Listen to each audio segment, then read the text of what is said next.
So it is important for us to know our Christian history, number one, so that number two, we may know more about our Christian present, and that number three, we can know our Christian future. So in our gospel story for this Easter Sunday, we see two of Jesus' disciples walking on the road to Emmaus.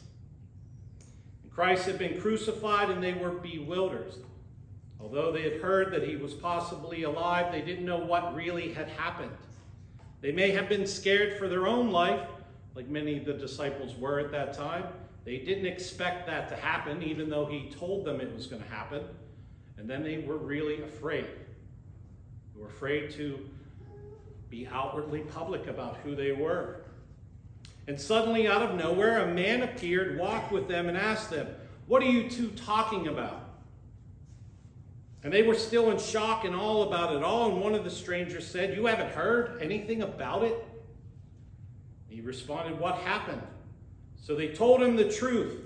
A prophet of God named Jesus, highly favored by the Lord, helped people, loved people. He taught them the ways of God.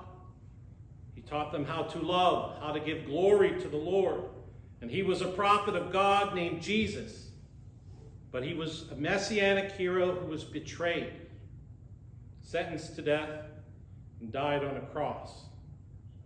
And then they were saying they had high hopes that he was the one who would deliver Israel out of the domination of the Romans. So it's important when we look at this story that we understand the historical context of the road to Emmaus. There's history there that shows us some synchronicity that goes deeper. So when we consider Israel's struggle with enemies and who had conquered them, they've been conquered so many times by the Canaanites. They were then saved by King David, who established the Jewish kingdom. Then King Solomon built the first temple. Then the Assyrians sieged Jerusalem. Then the Babylonians destroyed the first temple, and the Jewish people were taken into exile. Then the Persians conquered the Babylonians and took Jerusalem.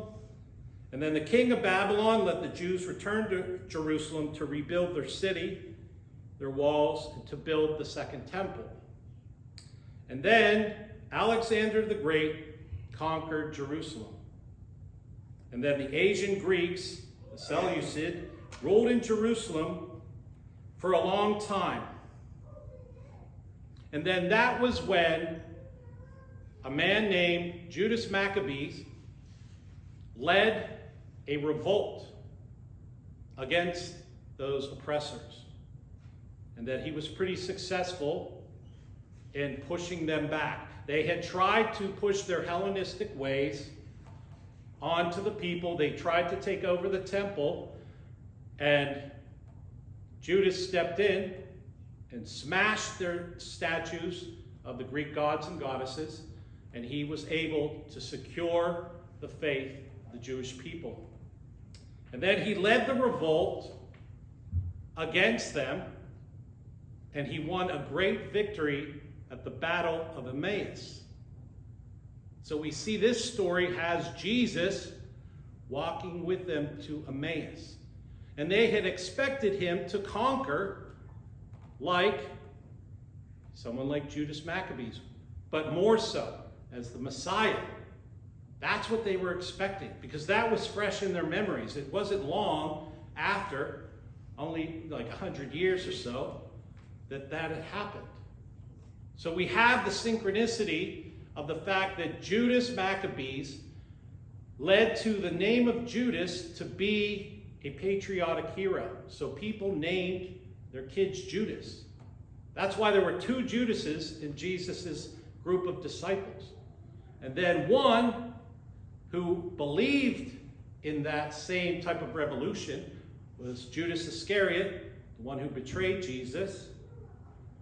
And he was also a zealot, which meant that he was politically working to help overthrow the Romans. So he thought if he pushed Jesus, that he would just jump into action.